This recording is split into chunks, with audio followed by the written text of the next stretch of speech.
So in this video, I'm going to share with you the one thing all of the best companies do to make customers love their brand and how you can include it in your brand strategy. Now, I want you to imagine this. You're a young child adopted into a low to middle class family where the dad is a mechanic. He's an engineer. He doesn't have a lot of money, but he has a lot of time and enough resources so that you can live a quality life and go to the schools you need to go to. But on the weekend, dad builds things in his garage. He brings you in the garage and he says, son, this right here, little homie, this is your part of the workbench. And I'm going to show you how to take pride in building quality things. I'm going to show you how to pay attention to detail. And I want you to watch me, and I want you to see how resourceful I am at buying quality parts for low prices. I'm going to show you how to be resourceful and make fly stuff. That's what I'm going to do. So you go on to learn these things from your dad. You combine that with your curiosity and your ambition, and you start to roam around this parts of where you live, and you start to learn a bit more and more about technology. And as you become a young adult, start to hang out with people who are into the same types of things. And then all of a sudden, computers pop up, and you convince your homie that, yo, you know how to build computers, and I think they need to be built a little bit better, a little bit easier, to the point where you can just cop the computer, pull it out the box, plug it up, and start having fun.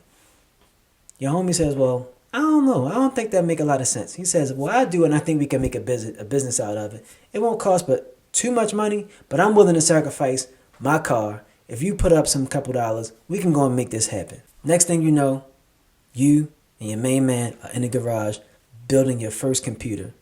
This computer goes on to become what we know as Apple. And what did I just do? I gave you a rough, roundabout origin story of Steve Jobs, Steve Wozniak, and Apple.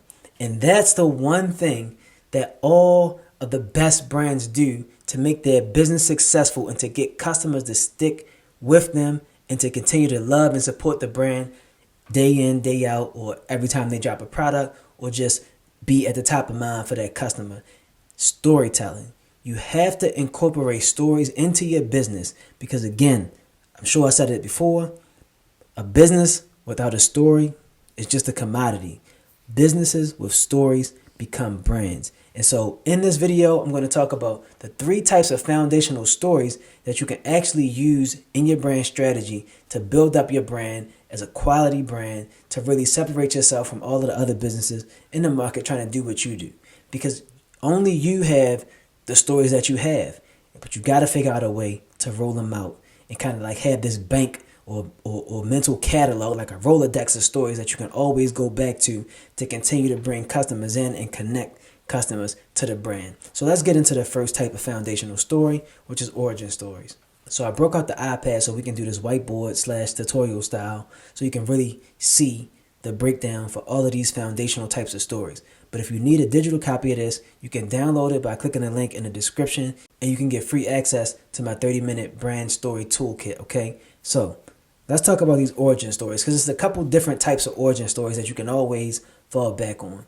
The first type I call or related to childhood values or beliefs or interests. And so what that is like when you were a child, you were raised a certain way, so you have certain values. Those values stuck with you, and so you always were connected or stayed connected to what those values did for you to make your life, enjoyable, right? So you have whatever those beliefs are.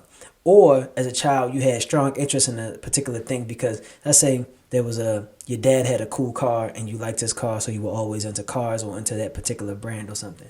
Or there was somebody in your neighborhood who had a really cool car or a toy, or you just really loved Transformers or something when you were a kid, so you was always into like automobiles and robots, and that kind of led you on the path to learn more and more about robotics, mechanics, building cars and things like that. So you have a strong belief or value as a kid, or you have a strong interest in a particular thing, and that stuck with you through the duration of your life. And so that can be one origin story. That's like the earliest origin story. Kind of happens between like 9 and 13 when you're like building your strongest memories, your earliest, strongest memories. So you got that, right? The childhood origin story. Now, another type of origin story is the call to action origin story, where you kind of what they talk about as the hero's journey or the hero's arc, right? This is like a traditional story arc for anybody in the movie. Almost all of the movies follow it. And there's a strong call to action where the hero or the main person, or you as the brand founder, is kind of reluctant to do a thing, or you're not really thinking about it, but something happens in your life that calls you to action to go and make something happen. Now, that could be you have a family member in a family member who is sick and they need your help, and it calls you to action and go figure out how you can get resources to help your family member or to help a friend. Or maybe you have a job where there's a gap that needs to be filled, and you feel strongly about this because you know if this thing gets done, it's going to take the company or take your business that you work in to the next level. You go and figure it out. Next thing you know, you can offer that same thing to other businesses and you have a whole business. Or maybe you have a business you have a company where you think of a thing, you want to offer it, and your manager or the owner or the CEO, whoever, like they don't like it, or they don't like you, and then they fire you or something. You're kind of misjudged, or something happens, something unfortunate happens where you lose your job, but you never wanted it to happen again. So it calls you to action because you hit rock bottom, and then you gotta figure out a way to turn it up and get back on your feet. For me, my call to action to doing what I do now with Green Book Digital and brand maxing and helping other companies build their brand and their brand strategy was when I was in food and beverage. I don't really like the margins, but my business was thriving. It was doing this thing. And although that was cool, my partnership with Johns Hopkins wasn't that great for multiple reasons. But one of the main lessons I learned, because it wasn't all bad, one of the main lessons I learned is that because my business is so tied to the school, when the school is open, when the school is closed, you can manage those things, but I don't control the distribution because I can only operate according to the school schedule and when the gym is open, things like that. So my call to action was that the next business I do and the next business I'm going to flourish in, I have to be able to control my distribution. So that's whatever service I'm offering, the products I'm offering, it's best to do it digitally because I can control the distribution. And I had some experience with it because I was already doing some other kind of services, and I was doing my marketing, so I understood the power of having the email list, controlling my social media.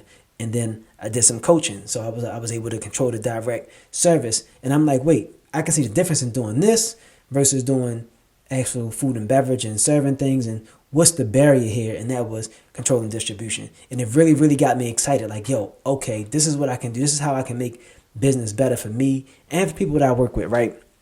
So that's a part of my origin story. I just wanted to give a quick example of like how it works in real life and let you know that that's kind of how I operate. And that's how I came up with this kind of foundational framework of the stories that you can tell. But the main thing is to be able to infuse these stories into your business in a raw way that's really real, like that's really authentic, that shows maybe not all the time the best parts of what your business is or who you are as a founder, but it really got you on a path to be able to bring your vision to life and bring your product to life and bring your business to life and actually make it a brand. So the first part of these foundational stories is your origin story. And I'll give you another quick example of how I infuse it into my business.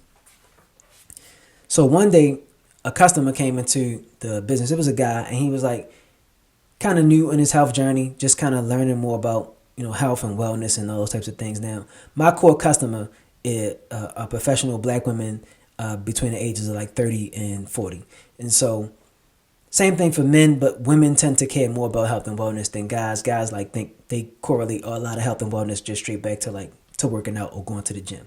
But anyway, my man comes in the store. He's starting to figure out some stuff. He's like, yo, so what's the difference between what you sell and Whole Foods? Or I just seen, and then he said, I seen that 7-Eleven is like selling cold pressed juice. What's the difference between your juice and their juice? Now, when I first opened my juice bar, I wasn't really big into sales. I started to get more into sales because I sold juices at like farmers markets and stuff. So I had to get a bit more acclimated. So I'm getting more experience. And before I would be like, yeah, well, we got the organic kale and, it's in the glass jar that's going to help preserve it. And, what you get in 7-Eleven is HPP. They do the high pasture pasteurization. And no, customers ain't trying to hear that. You talking over their head. It's not really connecting. It's not really motivating them to get into what it is that you do.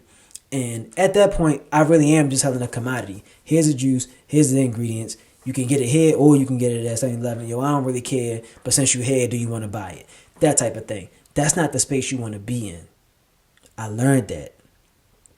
And so over time, I just started getting better, and like it just became default for me to share more of myself in my business. So I told him, I like, look, well, let me tell you how I got into this. I grew up like 10 blocks east of here, right? Single family household, me and my mom. So I had to spend a lot of time with her. And she used to take me to the grocery store with her all the time. And that just helped me learn a lot more about how to buy fresh groceries, how to buy fresh produce, fresh fruits and veggies, how to get the good stuff when it's on sale, how to go to the farmer's market and get things at the end of the market. You can get it for a discount, how to buy the right fruits and veggies in season, and how to put them all together and whip up some stuff on a good budget, right? And so all of those years of learning from my mom, ever since I was a little kid, I could barely even reach the salad bar.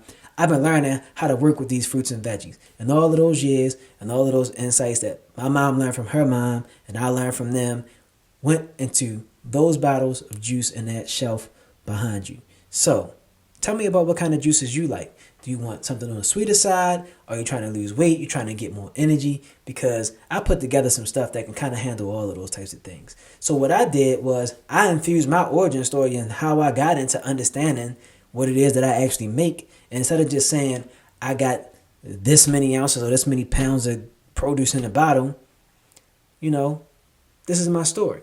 And so he can connect because he's from the inner city. I don't know if his background is with a single parent or not, but I'm sure he knows somebody who came from a single parent household. And now I'm finding these little bridges to kind of make the connections. And so that's how I infuse my origin story into my business a bit. And so you can do the same thing. And now they know the person that owned this business, oh, this is what his brand is about. He learned some stuff from his mom, and now he out here doing his thing in a real natural, authentic way that's real to his lifestyle, right? So the power of origin stories really helps bring people in. And now we can talk about more stories you can tell to bring in more people and to keep the people who you brought in really enthusiastic about your brand. So the next type of story that you can use in your brand are transformational stories or transformation stories. Now, transformation stories are a lot of times like about your customer success, right? So you have, for a lot of businesses, especially in service-based businesses, you're going to see a lot of testimonials, how it helped improve their quality of life, how they lost 10 pounds in 30 days, 60 days, or whatever, how it improved their skin, their gut health, their this, their that. You're going to have all these testimonials. So that's one major key within the transformational stories. And you don't have to rely on what it is, what your experience is. You make these transformational stories. Some of them are about how the customers transform and how they saw success by using your product or your service. And so if you have a service-based business, you want to be able to capture your customers and your clients' information, and then you want to double back with some of your repeat customers maybe, or it could be a new customer. And if they ask them about their experience, you're going to hit on some of them. 2 to 3 out of 10 people, if you have a good service, will be happy to give a good review if your review is actually good. So it's helpful to have, you got Google reviews or something like that, but then they also have different software apps where you can just send a link and say, hey, would you mind leaving a testimonial here, or leave a success story here, or shoot a quick video and we'll give you a discount, 10% off, something like that. But having these transformational stories is really helpful. And then you can get creative with your transformational stories and do some behind the scenes or not even that, day in the life of type of content where customers are kind of walking you through their day and how they actually use your product. Like that's included in success, like customer success with your actual product. So that's a way that you can flex your transformation stories. Another type of transformational story would be the evolution of your business. So it's like a extension of an origin story, but really it's how your business is growing and how it's changing. The great thing about that is, one, it shows the endurance of your business, that you were able to get from this point to this point over a certain amount of time, right? And then it shows the customers, hopefully if you're doing your business right, that you're doing more of what they want. Your business is evolving into more of a brand that they love, with products that they like to use or love to use, and it's more of what you and the customer want to see in the world. So having those transformational stories that show the evolution of your business. Now, the last type of foundational story that you want to have in your brand strategy is your vision story or stories. Now, this is where the best brands, the brands that really have people who really connect and roll and rock with them through thick and thin, like for the longest periods of time, they have vision stories, right? Because they are passionate about seeing the world that they want to have, and they are going out to build it.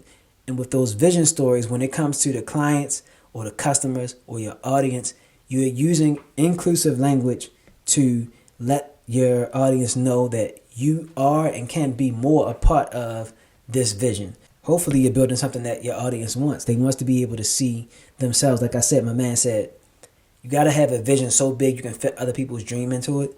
And so you need to have a vision that's big enough to fit your audience's dream into it. And that vision really is just your dream and their dream are pretty similar. So for example, you have Apple, right? You have Patagonia, where their vision and mission is, about sustainability. And so it's not just about the clothes, right? It's not just about hiking. It's about taking care of the planet that you're using to go on these adventures with. Same thing with Tesla, right? It's about sustainable energy. And so it's bigger than just a car. You have batteries and you have all the other things that make the world more sustainable and more efficient. And people who believe in that, they feel included in the mission, especially like, for example, you get tax rebates on buying an electric car, or at least you used to. And so you may still do, I don't know. But you get tax rebates on that, which is more sustainable. You get more money back in your pocket or get your car at a cheaper price, and you can go and use that money for something else that's valuable to you. So when you have big visions, you want to be able to communicate them. You want to be ambitious about it, but you also want to be realistic and not overpromise. You want to be able to let your customers know that, we're going to stretch ourselves to do this thing, and you're welcome to join us, and here's how you can do it. But that also applies to your internal team. So when you have your vision stories, you need to have vision stories because they kind of help you build a cohesive, enthusiastic team. Because you need the team to have buy-in. You need them to buy into your vision. And I don't mean buy-in in some tricky salesman kind of way. You want to have them believe in what you believe in. You want them to understand that we have high, hard goals here, but I believe in you guys. You guys are A players. And so we got to push ourselves. I'm going to help guide the way. I'm going to be on the front lines. I'm going to do my part. I need you to do your part. And then here's what we're going to get at the end. Now here's what I'm going to get. Here's what we're going to get. And we're all going to be able to enjoy the success of what it is that we built and brought into the world. But you got to be able to describe that vision. You got to be able to nail it down, be on it, stick to it, okay? And then find ways to also be inclusive and let your team know, like, hey, this is yours too. And so vision stories are about what you want to see in the future and how you're going to get there and how you and your team can make it happen and how you can make the customers happy by including them and making it happen as well. So, quick recap, the 3 types of foundational stories that you need to have and that you need to share and tell within your business to make it a brand that customers love are origin stories, transformation stories, and vision stories. Now, if you need help reflecting back to develop these stories for your brand so you can communicate it to your team and to your audience, you can click the link in the description and get my 30-minute brand story toolkit. It'll give you some prompts and lay out all of the things you need to do so you can pull those stories out and then start sharing them more with your audience to help build your premium brand. If you found this video kind of helpful and you enjoyed the mini tutorial style situation with the iPad, like, share, subscribe. Tell me what you want to talk about more when it comes to brand strategy, and I'll catch you guys in the next video.